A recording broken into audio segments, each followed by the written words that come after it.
Assalamu alaikum, my dear students. Today I'm going to explain this first chapter of your new book, class first year. The chapter name is Responsibilities of Youth.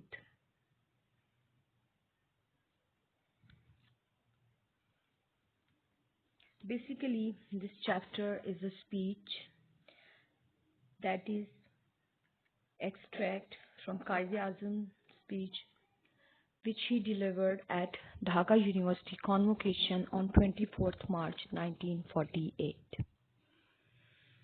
So let's start. Mr. Chancellor, ladies and gentlemen, then I was approached by the Vice Chancellor with the request to deliver the convocation address. I made it clear to him that there were so many calls on me that I could not possibly prepare a formal convocation address or an academic level with which to the great subjects with which university deals, such as arts, history, philosophy, science, law, and so on. I did, however, promise to say a few words to the students on this occasion, and it is in fulfillment of that promise that I will address you now. So in this first paragraph, Qaid-e-Azam says that I'm going to address to the students today on this on this beautiful occasion of convocation, but I did not prepare any of the formal speeches because I have lots of other responsibilities and liabilities. Convocation means a formal ceremony at a college or university where awards are given. Coming to the next paragraph, he says, first of all, let me thank the Vice Chancellor for the flattering means pleasing terms in which he referred to me. Mr. Vice Chancellor, whatever I am and whatever I have been able to do, I have done it merely, just as a measure of duty which is incumbent upon every Muslim to serve his people honestly and selflessly. So in this paragraph, Qaid-e-Azam says that I'm feeling very indebted and I'm very thankful to the Vice Chancellor for calling me and ask me to deliver a speech or to talk to the young generation. And he says that this is the responsibility of every Muslim to serve his people honestly and selflessly. Next paragraph, in addressing you, I am not here speaking to you as head of the state, but as a friend and as one who has always held you in affection. Many of you have today got your diplomas and degrees, and I congratulate you.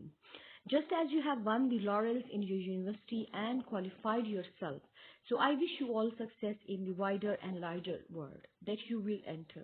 Many of you have come to the end of your scholastic career and stand at the threshold of life. So in this paragraph, Qaid-e-Azam says that I am not talking to you as a head of the state. I just want to talk to you as a friend. And I want to congratulate you for all that laurels, all that glory that you have brought after the completion of your qualification and for your success. And then he says, now most of the students have done with their scholastics, academics, and they will start their career, and they are standing at the corner and at the threshold, verge of life. Where they have to start their career or they have to adopt any of their occupation now. Unlike your predecessors, ancestors, you fortunately leave this university to enter life under a sovereign. Sovereign means independent, free, independent state of your own. It is necessary that you and your other fellow students fully understand the implications of the revolutionary change that took place on the birth of Pakistan. We have broken the shackles, fetters, chains of slavery, captivity. We are now a free people. Our state is our own state. Our government is our own government of the people, responsible to the people of the state and working for the good of the state. So basically, in this paragraph, Qaid-e-Azam's he's just making the young generation realize about the importance of being free and about the importance and the he want to say that you are very fortunate that you are studying in a university and you got your graduation or masters from this university in your own state. And you are not like your predecessors, like your ancestors who were who spent their life in slavery. Then he says now Pakistan, like the birth of Pakistan, after the birth of Pakistan, we have broken the shackles, mean the factors of chains of slavery, and now the state is your own state. And then he says that now more responsibility lies on your shoulder. Freedom, however, does not mean license. License means certificate or authorization. It does not mean that you can now behave just as you please and do what you like. Irrespective means regardless of the interest of your people or of the state. A great responsibility rests on you, and on the contrary now more than ever. It is necessary for us to work as a united and disciplined nation. What is now required of us all is constructive, mean positive, helpful, or productive spirit. Spirit means essence, soul, and not the militant revolutionary spirit of the days when we were fighting for our freedom. It is far more difficult to construct than to have a militant spirit for the attainment, accomplishment or realization or fulfillment of freedom. So in this paragraph, Qaid-e-Azam says that freedom is not just a license or certificate that you all have got. Now more responsibility lies on your shoulder, and you have to behave very responsible, being a very responsible person of this newly born nation, and you have to adopt constructive, positive and helpful spirit rather than revolutionary spirit in you.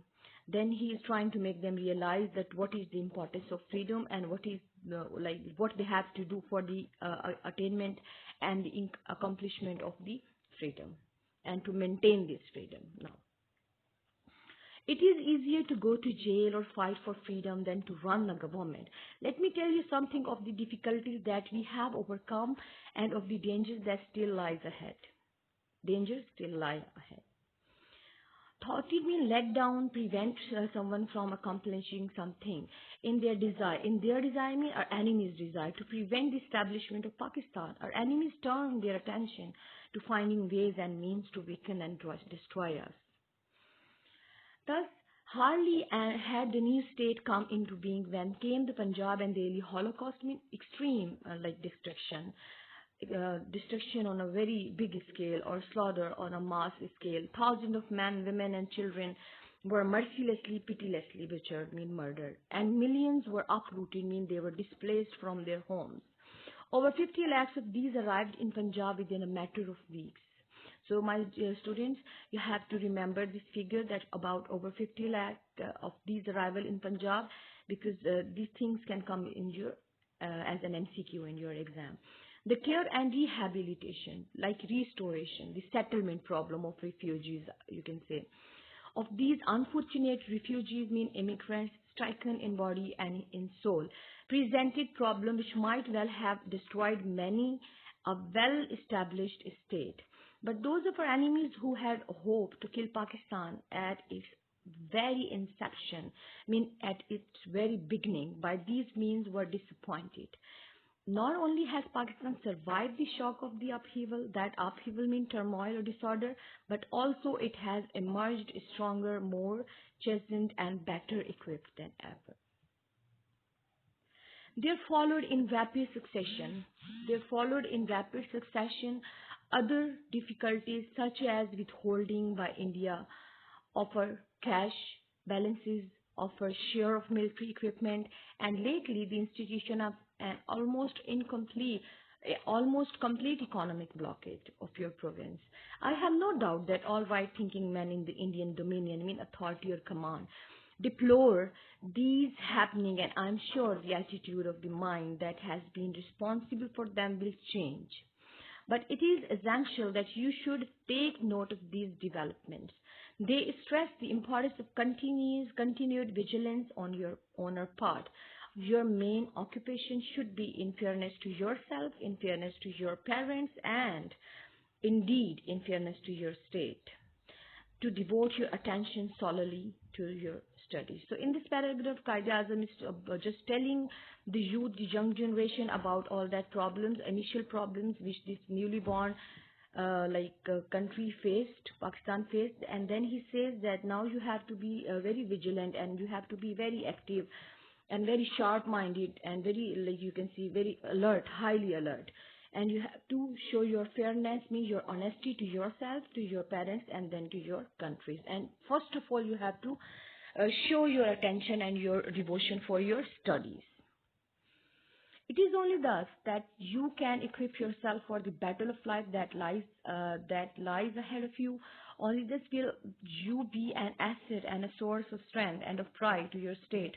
Only thus can you assist it in solving the great social and economic problems that confront me, that challenges are just coming ahead, it and enable it to reach the destined of you. Only thus will you be an asset and a source of strength and of goal among the most progressive and strongest nations of the world.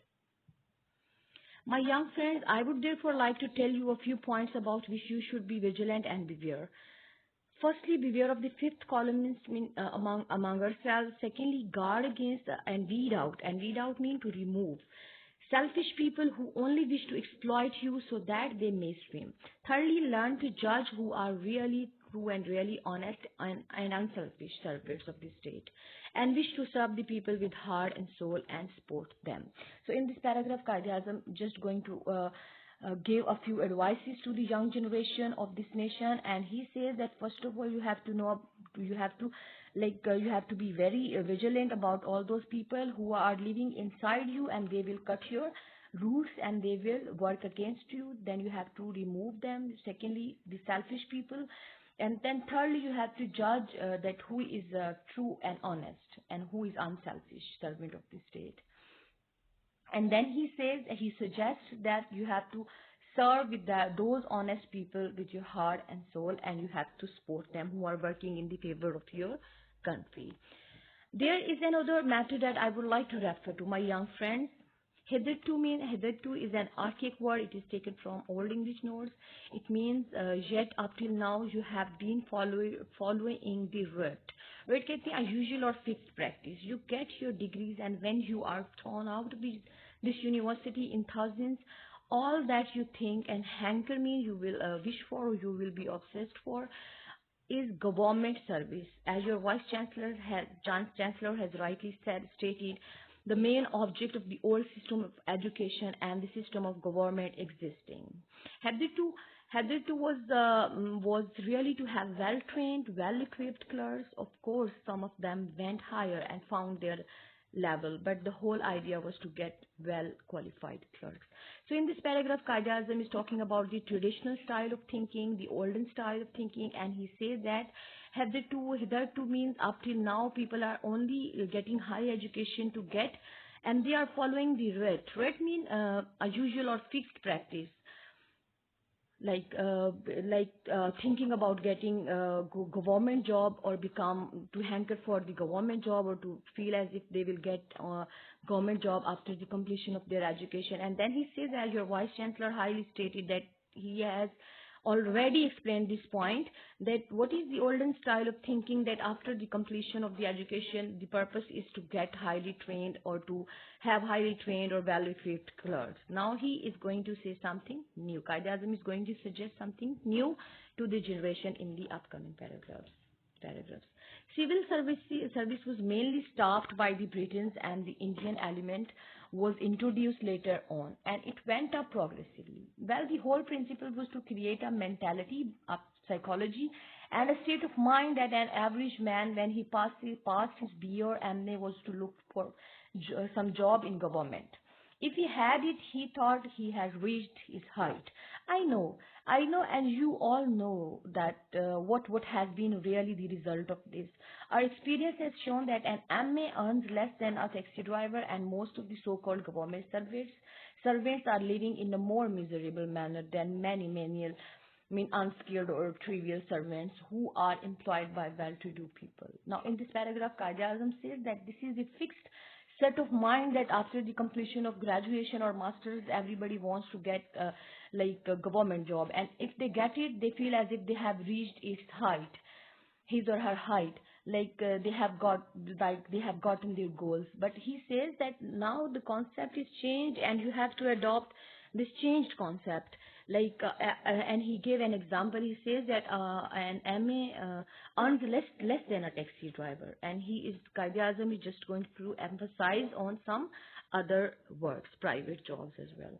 Now I want you to get out of that rut. Rut means A usual or fixed practice, as I told you in my previous slide, that all that mentality, and especially now that we are in free Pakistan, government cannot absorb thousands, impossible.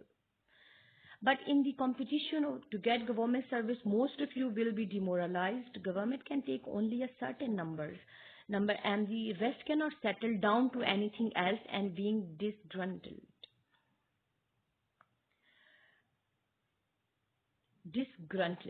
are always ready to be exploited by a person who have their own access to grind. Now I want that you must divert your mind, your attention, your aims and ambition to other channels and other avenues and spheres that are open to you and will increasingly become so. See, rate I told you a usual or fixed practice, then demoralized mean depressed or disheartened, then disgruntled, dissatisfied, exploited means subjugated or broken, and axes mean they have their own resources, their own choppers to cut, to grind. Qaid Azam says that now come out of this usual or fixed practice and think about other jobs. Then people, and it is quite impossible for government to absorb or to give government jobs to thousands of people, because every year thousands students in number of thousand numbers, they complete their masters and graduation, and they like come out of their universities to get government job, and it is quite difficult for government to absorb this much number. So what happens when you think that you will get government job and you don't get that? You feel demoralized, you feel depressed and disheartened. And this is something that when you feel disheartened, people take benefit of that. Those people who have their own access to grind me, those people who have resources to use you as their own like benefits. Now I want that you must divert. He says that now you need to divert your mind. There are lots of other fields and there are lots of other opportunities, avenues and channels that you can adopt and live a happy life, a successful life. There is no shame in doing manual work. Now in this paragraph, Qaid Azam is going to talk about the labor and hard work.